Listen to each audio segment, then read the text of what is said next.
Well, in this video, I'll tell you 7 things I will never spend money on again. Item number 1. Banking fees. Have you ever looked at your bank balance and wondered where all these small charges came from? These charges are likely convenience fees, and these types of fees are kind of like someone picking money out of your pocket on a monthly basis. These fees are usually costs for withdrawing, transferring, or exchanging money. And while a couple dollars here or there may seem harmless, paying $5 to $10 a month adds up over time. Think about it. That's the cost of a Netflix subscription every month that you're just freely handing over to the bank.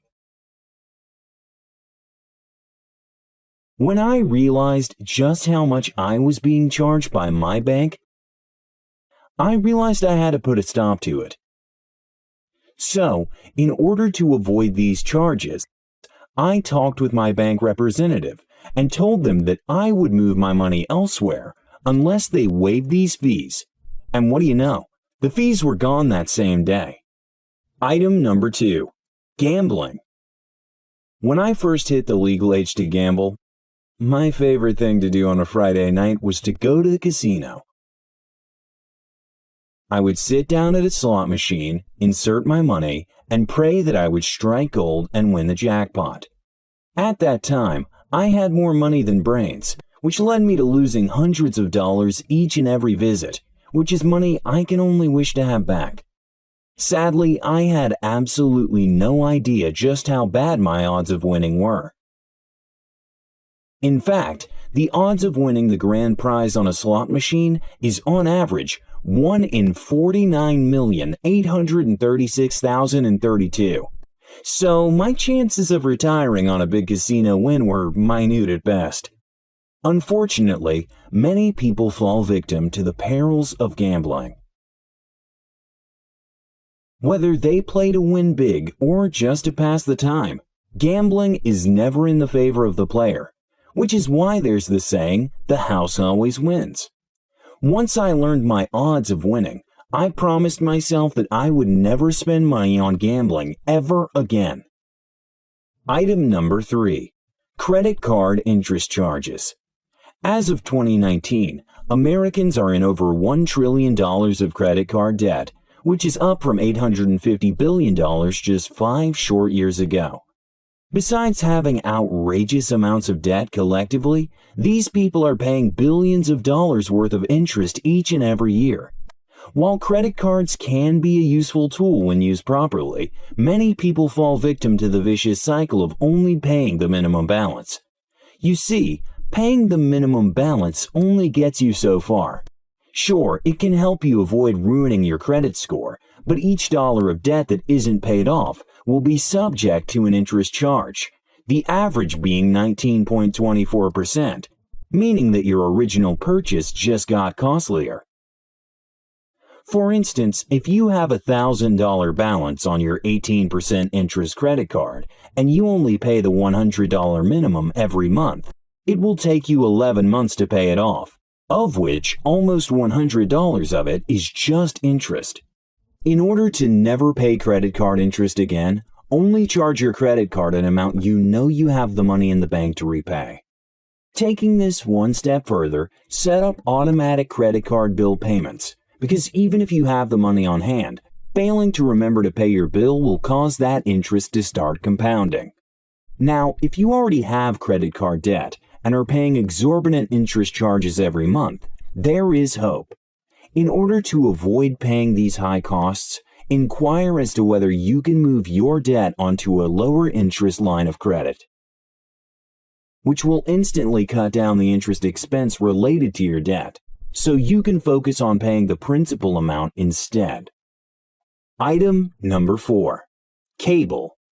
When was the last time you actually watched a show at its intended time? For most people, paying for cable simply isn't worth it, making watching live television a thing of the past.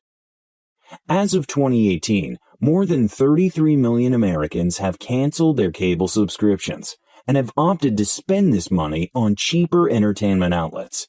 For instance, More than 150 million people are watching Netflix every single month, followed by 90 million on Amazon Prime and 55 million on Hulu. Using these streaming services is not only cheaper, but oftentimes they have better original content than most television stations, making the switch to streaming a no-brainer. But if you want to reduce your entertainment costs even further, then you're in luck, because I have another great suggestion, and it's the platform you're watching this video on right now. YouTube has an endless supply of quality content that can keep you entertained for hours and help you build up that bank account at the same time. Item number 5. Expensive gym memberships. I'm sure you've seen it before. Someone gets excited as the new year rolls around, signs up for a premium gym membership, hoping to make this upcoming year the year they get fit. Then, within a few months, they're back to their sedentary routine while their gym pass collects dust. Statistics show that about 80% of people who sign up for a gym membership quit within the first 5 months. And what's worse is that many of them become too embarrassed to admit defeat and continue to pay for a service they'll never use. This issue is only compounded when those aspiring gym goers pamper themselves by signing up for expensive gyms, thinking it will push them to work out more regularly. Now, obviously, a gym membership isn't a waste for consistent gym goers, but even these people need to ask themselves if they're paying for more than they really need. Nowadays, many expensive gyms mimic the feel of a spa and make sure to charge you as if they were one. If you want to save money while getting or staying fit, ask yourself, what's the real reason I go to the gym? And are there more budget-friendly options I should consider? Item number 6. Extended warranties. You are seconds away from completing your transaction when the salesperson asks one final question. Did you want to get the extended warranty? Being a cautious person, you opt to add in the extended warranty, increasing the total cost by almost 50%. But at least you're covered, right? If this sounds like you, then don't worry, you're not alone. In a 2018 survey, about 30% of respondents said that they regularly opt in for extended warranties on home electronics, major appliances, and cell phones. And I too was once this person. However, over time, I came to realize just how much of a ripoff this really was. I was spending sometimes up to half the value of the product in the case that something would go wrong, which almost never happened. Personally, I've stopped buying extended warranties altogether, but if you still feel the need, then before shelling out extra money, ask yourself the following things. If this item breaks, can I afford to replace it without causing financial duress?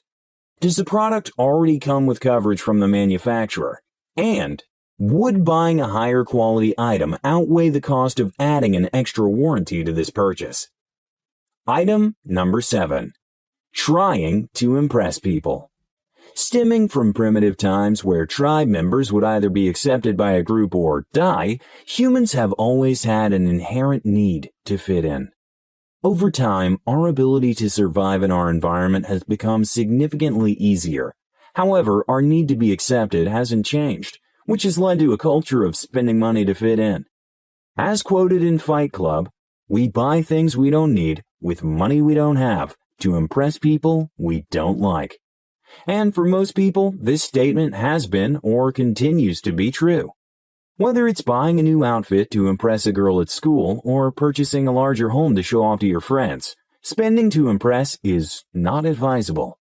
Sadly, I used to be someone who would buy all designer name clothes to show off to my classmates. However, as I've gotten older, I've luckily become much wiser, realizing that the people worth having around will like me for my personality and not for my wardrobe. But beyond making more genuine connections with people, there are actually many other benefits to avoiding this frivolous type of spending. For instance, when you don't spend to impress, you end up saving more, meaning that instead of just looking rich, you can actually end up being rich. So, next time you put that item in your shopping cart, ask yourself, am I buying this for me or for someone else? And there you have it, guys. 7 things I hope to never waste money on again. 1. Banking fees. 2. Gambling. 3. Credit card interest charges. 4. Cable. 5. Expensive gym memberships. 6. Extended warranties. And 7. Trying to impress people. Thank you guys so much for watching, and let's chat in the comment section. What useless things do you waste your hard-earned money on?